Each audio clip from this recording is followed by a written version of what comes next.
Hi guys, Asmo here, and today I have for you a leveling guide for Poisonous Concoction Pathfinder. Poison Pathfinder is a very popular archetype. If you're interested in playing any Poison Pathfinder build, you can use this leveling strategy and POB to get to the end game, farm enough currency to get all of the necessary gear and swap to your desired build, or just keep playing this one.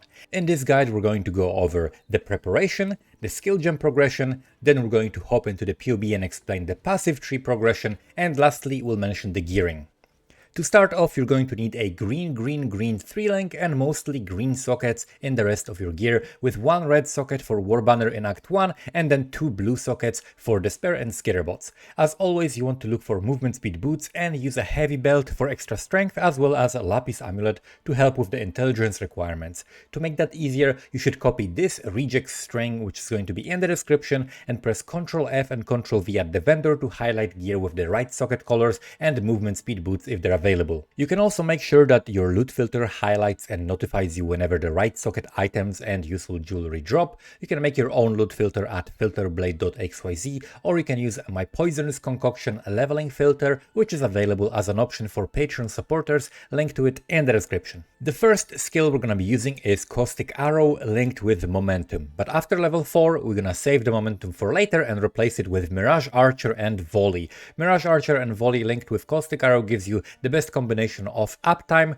coverage and damage. We're gonna combine it with Shrapnel, Ballista and Sniper's Mark for single target damage, as well as Warbanner for the Adrenaline, which can help you burst down bosses or get extra movement speed at the end of a zone, and Dash for mobility. At level 10 we're going to add Withering Step and Smoke Mine, which is going to replace the Dash. Smoke Mine and Withering Step share a cooldown, so when you're fighting a boss, make sure to not use Smoke Mine to move around, because that will stop you from using Withering Step, as it will be put on cooldown as well. At level 12 we're going to swap to Poisonous Concoction. Poisonous Concoction uses your flasks to deal additional damage, so make sure that you have Greater Life Flask, which is available from level 12, and get 2 or 3 of them together with your Mana Flask and Quicksilver. You wanna link Poisonous Concoction with a Volley and lesser multiple projectiles, because the extra explosions from additional projectiles overlap on single target damage, so they increase your single target damage as well as AoE. At level 16 in Act 2, we're going to add to our build Herald of Agony, which is going to help you cap your chance to poison and add some extra damage, as well as Skitterbots, which are going to provide you with Chill and Shock for extra single target damage. Then at level 24, we're going to add Despair and replace Sniper's Mark with it, and we're also going to add Plague Bearer. As soon as you get to the Ebony Barracks in Act 3, you wanna head to the library. Library is going to provide us with a lot of gems that otherwise we wouldn't have access to, that are going to make this build much stronger. Firstly, it's going to provide us with our 4th damage link for the Poisonous Concoction, which ideally should be Unbound Ailments. So you're looking for a green, blue 4-link. That should be your 4-link of choice for your main skill. If you have a red socket instead of blue, you could use Cruelty, and if you have a green socket, you could use Void Manipulation, but Unbound Ailments is going to provide the most damage. The next skill you want to pick up from library is Shield Charge, as well as faster attacks, which you can buy leveled from Act 1. Shield Charge is going to speed up your leveling so much that it's definitely going to justify doing the library. Our build uses a shield because we have no choice, and scales a decent amount of attack speed, which is going to speed up your shield charges. And the last gem we're gonna buy is Ancestral Protector, which while active gives you more attack speed for single target damage. Additionally, you can also pick up the second wind from the reward and link it with the Smoke Mine for extra cooldown charge.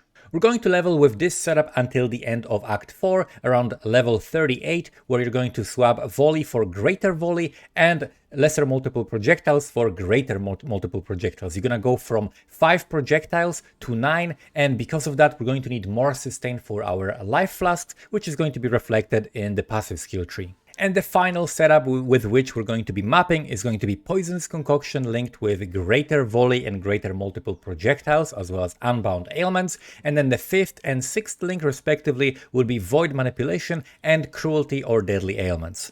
We're going to run Plague Bearer and Withering Step linked with increased area of effect for extra AoE. We're going to run Herald of Agony, Grace and Malevolence, which is going to replace the Skitterbots once we get enough mana reservation efficiency. And we can also replace our Smoke Mine with Flame Dash, which is a little bit easier to use. For extra defense, we also want to run Cast When Damage Taken Immortal Call. Soon we're going to have a source of endurance charges, so it's going to work very well.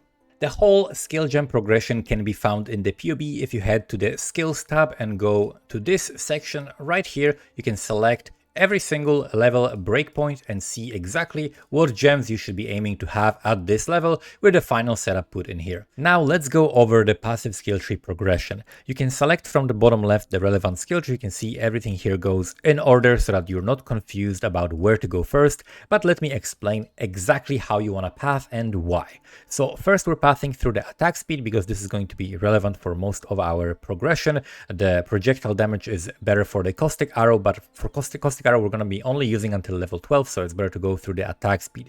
Then we're going for the primal spirit, increased strength and intelligence, which is going to help with our requirements. And then we rush to the field medicine.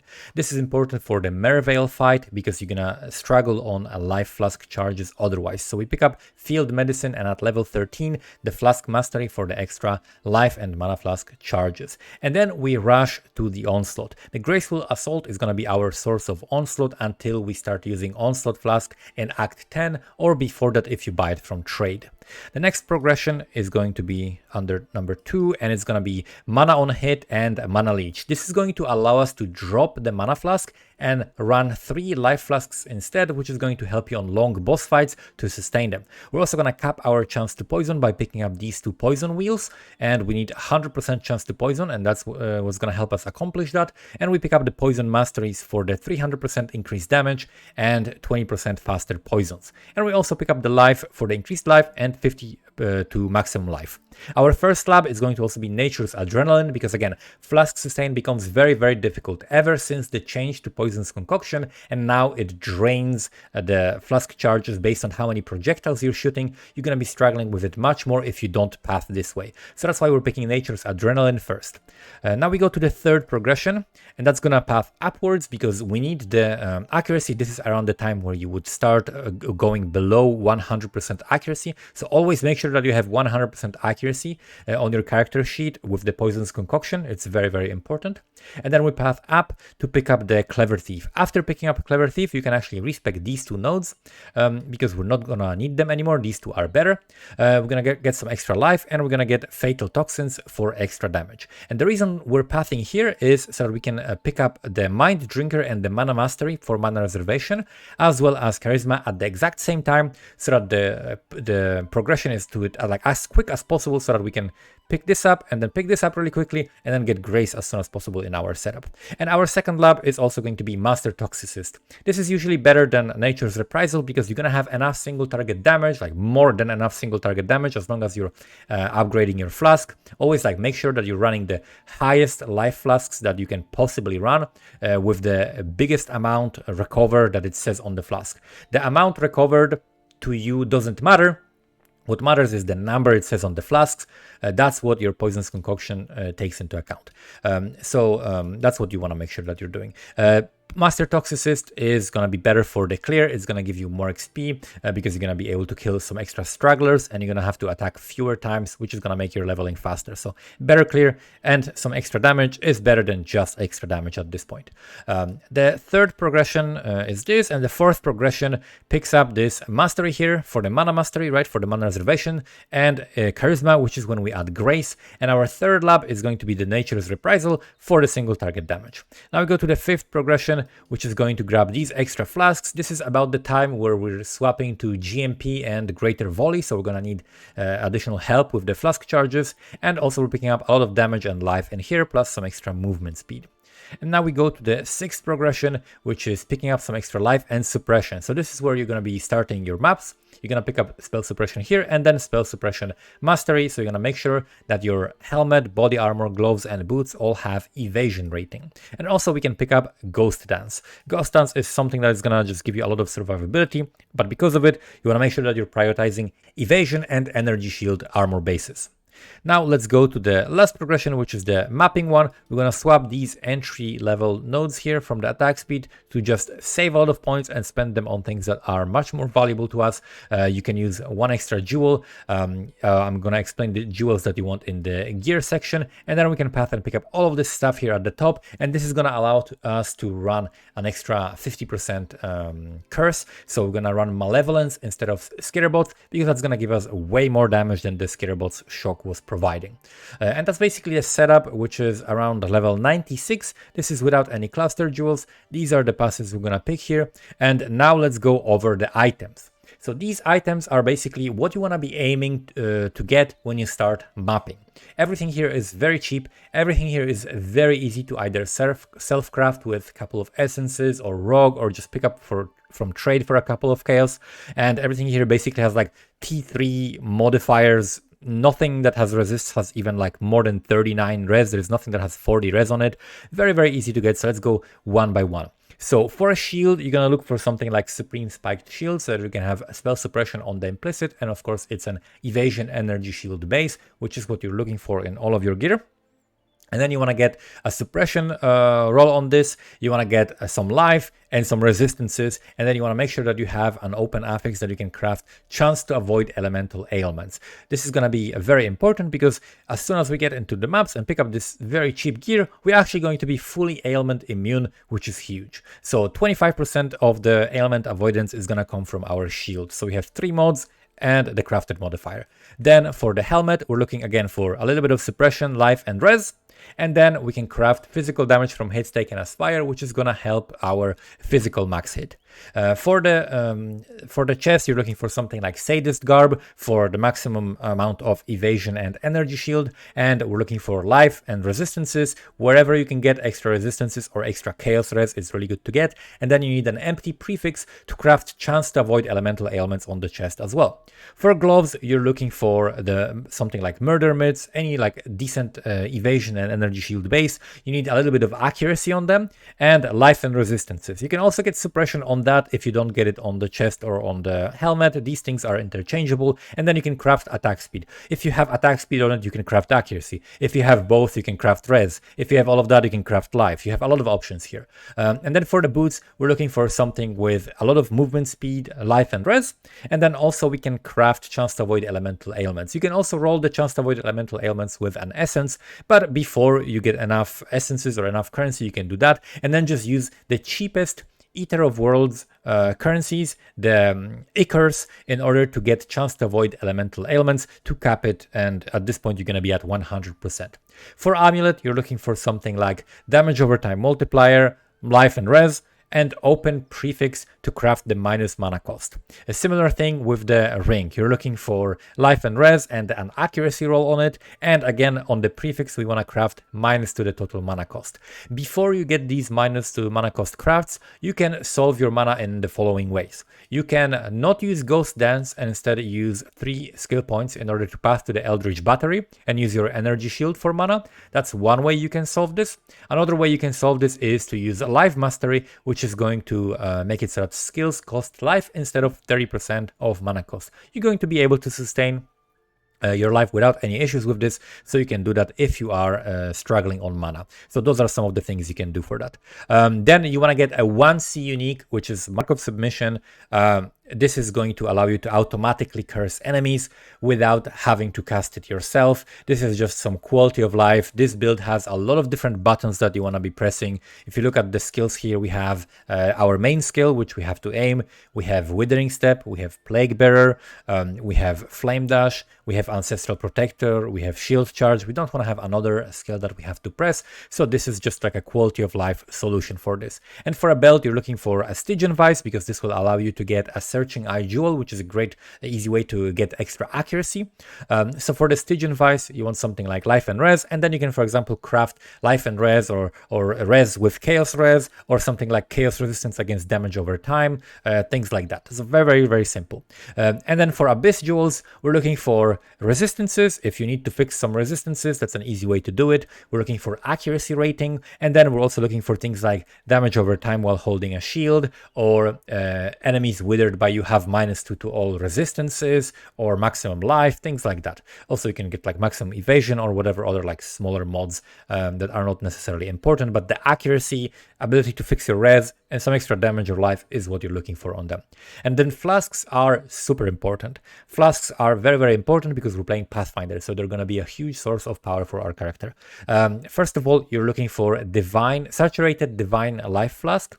and you're looking for a maximum roll of that. You can even get 30% quality if you buy it on trade, but if you want to do it yourself with Betrayal, Hillock in Research gives you up to 28% quality on a flask. So you want to make sure that you get 28% quality flask at least. You can do it yourself on a Divine Life flask. And then you want to roll increased amount recovered, right? So you want the saturated Divine Life Flask. This is the important part. And then also you can get immunity to bleeding and corrupted blood on it, which is very useful, and it doesn't lower the amount of recovered life. So ideally you want to run 2 of them. Then you can run a Silver Flask with something like reduced charges per use, either reduced charges per use or increased duration. Those things are kind of interchangeable, whatever you can get on it. You want 1 flask with attack speed on it, you want 1 flask with reduced effect of curses, and you want 1 flask with increased evasion. And you want to use Silver, Quicksilver, and Jade Flask, and just get them as well rolled as you possibly can. This is going to be making you much more tanky, faster, do more damage, take less damage from the curses, right? Be less debilitated by them. So this is very, very important. And that's basically the gear setup. Early uniques that you can look for this build are, for example, things like Dendrobate. So Dendrobate is going to allow you to get extra flat damage, extra damage with poison, increased poison duration. So this is something that you can add into your build once you have your resistances and suppression and ailment avoidance solved without using the chest. And then also you can use the Embalmer, which is a really cool early game pair of unique gloves that gives you extra support. So you can have a 4-link and essentially a 5-link with the Embalmer with the level 20 Vile Toxins. You can put your main skill there and it adds chaos damage, life, chaos res, and poison duration. So these are very, very good gloves for leveling, for like if you're like level 50 and you can afford them for a couple of chaos, or if you're just starting mapping, you don't have a 5-link or 6-link yet, this is something that you could use. But this is the basic setup. With this setup, with the configuration that shows max stacks of Wither, enemy is poison, we have endurance charges. Endurance charges come from the Anoint.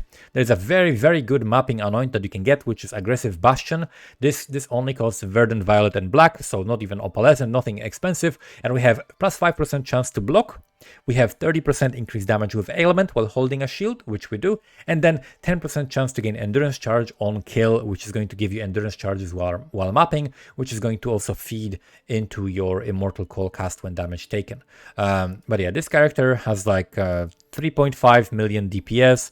We have 100% spell suppression. We capped our resistances with a little bit of extra, even with like very, very bad gear. We have 30% chance to block. We have decent Fizz max hit because of the endurance charges, some damage shift which we have on our helmet, as well as the Immortal Call on cast when damage taken. And this is a very, very powerful setup for just like an early leveling strategy. If you need to level your poison character and you don't know how, this is definitely what I would recommend. If you have any questions, let me know in the comments below. The POB, the link to my loot filters and all of that good stuff is going to be in the description.